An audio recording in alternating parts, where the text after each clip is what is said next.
Happy Onam festival ചേലക്കരയിൽ. കുടുംബത്തോടൊപ്പം ആർത്തുല്ലസിക്കാൻ Chelakkara Meppadam Onam fest 2025 Meppadam ഗ്രൗണ്ടിൽ പ്രവർത്തനം ആരംഭിച്ചു.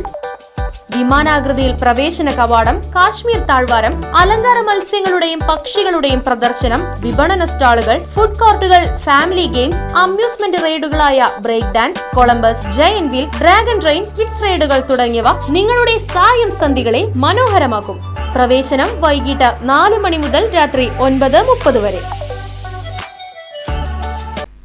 യൂത്ത് കോൺഗ്രസ് ദേശമംഗലം മണ്ഡലം കമ്മിറ്റിയുടെ നേതൃത്വത്തിൽ ഗാന്ധി ജയന്തി ദിനത്തിൽ റിമെമ്പറിംഗ് ഗാന്ധി എന്ന മുദ്രാവാക്യമുയർത്തി രാഷ്ട്രീയ വിശദീകരണ യോഗം നടത്തി. തൃശൂർ DCC സെക്രട്ടറി ശോഭ സുബിൻ പരിപാടി ഉദ്ഘാടനം ചെയ്തു. മുഖ്യമന്ത്രി എന്ന് പറയുന്നത് പോലെയല്ല, ബ്രിട്ടീഷ് കാലഘട്ടത്തിൽ ഉണ്ടായിരുന്ന മുഖ്യമന്ത്രിമാരുടെ പദവികളിൽ ഇരുന്നിരുന്ന ഒരു വ്യക്തിയാണ്. ഉന്നതമായിട്ടുള്ള വിദ്യാഭ്യാസം കിട്ടിയ വ്യക്തിയാണ് മഹാത്മാഗാന്ധി എന്ന് പറയുന്നത്. ഇംഗ്ലീഷ് ഭാഷ അനായാസം സംസാരിച്ചിരുന്ന വ്യക്തിയാണ്. ദക്ഷിണാഫ്രിക്കയിൽ ഒരു വ്യവസായിക്ക് വേണ്ടി, വ്യാപാരിക്ക് വേണ്ടി, തന്റെ ബിരുദത്തിന്, തന്റെ ജോലിക്ക് വേണ്ടി പോകുന്ന സമയത്ത് ഗാന്ധിയുടെ വേഷം എന്ന് പറയുന്നത് ഷൂസും ടൈയും കോട്ടുമിട്ട ഗാന്ധിയെ നമുക്ക് കാണുവാൻ കഴിയും. ഒരു ഇംഗ്ലീഷുകാരനെ പോലെ ജീവിക്കാൻ ആഗ്രഹിച്ചുകൊണ്ട് മുന്നോട്ട് പോയ ഒരു വ്യക്തി. പിന്നീട് വരുന്ന മാറ്റങ്ങൾ നമുക്ക് കൃത്യമായി വായനയിലൂടെ മനസ്സിലാക്കാവുന്നതാണ്. ദക്ഷിണാഫ്രിക്കയിലേക്ക് എത്തിപ്പെട്ട ഗാന്ധി തന്റെ കോടതി മുറികളിൽ ഒരു ദിവസം നിൽക്കുമ്പോൾ ജഡ്ജ് പറയുന്നു, ബ്രിട്ടീഷുകാരനായ യൂറോപ്യൻകാരനായ ജഡ്ജ് പറയുന്നു, തലപ്പാവെടുത്ത് മാറ്റണമെന്ന് പറയുന്നു. അപമാനഭാരം കൊണ്ട് തലപ്പാവെടുത്ത് മാറ്റാതെ ഗാന്ധി ഇറങ്ങിപ്പോകുന്നു. പിന്നീട് ട്രെയിനിൽ സഞ്ചരിക്കുന്ന സമയത്ത് മഹാത്മാഗാന്ധിയോട് ബ്രിട്ടീഷുകാരൻ സഞ്ചരിക്കുന്ന കൂപ്പയിൽ സഞ്ചരിക്കാൻ തവിട്ട് നിറമുള്ള ബ്ലാക്കായ നിങ്ങൾക്ക് അനുവാദമില്ല എന്ന് പറഞ്ഞുകൊണ്ട് ഗാന്ധിയെ ചവിട്ടി പുറത്താക്കുന്നുണ്ട്.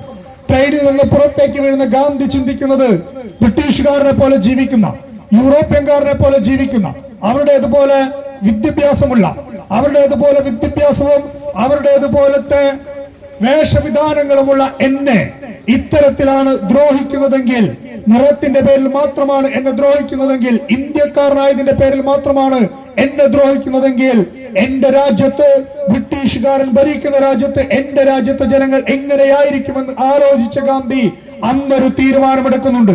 എങ്ങനെയുള്ള ഗാന്ധിയായിരുന്നു? കോടതി മുറിക്കുള്ളിൽ കയറി. യോഗത്തിൽ യൂത്ത് കോൺഗ്രസ് ദേശമംഗലം മണ്ഡലം പ്രസിഡന്റ് വിഷ്ണു മടത്തിലാത്ത് അധ്യക്ഷനായി.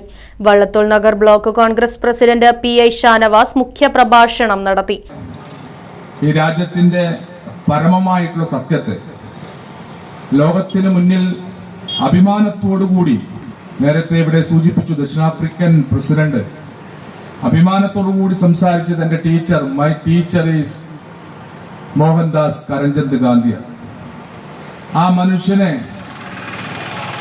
ആ ട്രിഗറിന്റെ പിന്നിൽ നിൽക്കുന്ന, ആ ട്രിഗറിന്റെ പിന്നിൽ കാഞ്ചി വലിച്ചവന്റെ പേര് ഒരു സംശയവും വേണ്ട, കോൺഗ്രസും രാഹുൽ ഗാന്ധിയും ഈ ഇരിക്കുന്ന PS ലക്ഷ്മണനും മഹേഷും മഞ്ജുളയും ഇവിടെ കാണുന്ന മുഴുവൻ പേരും ഒറ്റ വാക്കിൽ പറയും, മഹാത്മാഗാന്ധിയെ കൊന്നത് RSS തന്നെയാണ്.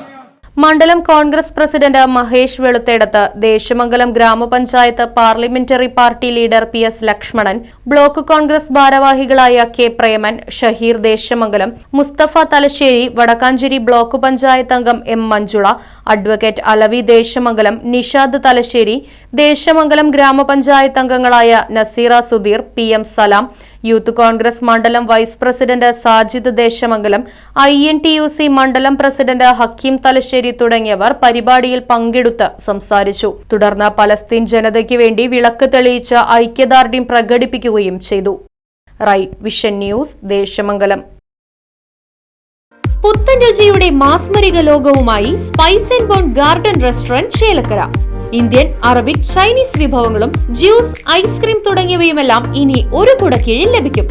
ഇഷ്ടമുള്ളത് മനസ്സ് നിറച്ച് കഴിക്കാം സ്പൈസ് ആൻഡ് ബോൺ ഗാർഡൻ റെസ്റ്റോറന്റിൽ നിന്നും. കുട്ടികൾക്കായി മിനി പാർക്കും വാഹന പാർക്കിംഗ് സൗകര്യവും spice and bone garden restaurant ഒരുക്കിയിരിക്കുന്നു. കൂടാതെ ഹോം ഡെലിവറി സൗകര്യവും ലഭ്യമാണ്. Spice and bone garden restaurant MSN ഓഡിറ്റോറിയത്തിന് എതിർവശം തോന്നൂർക്കര. ഫോൺ 9447 062266.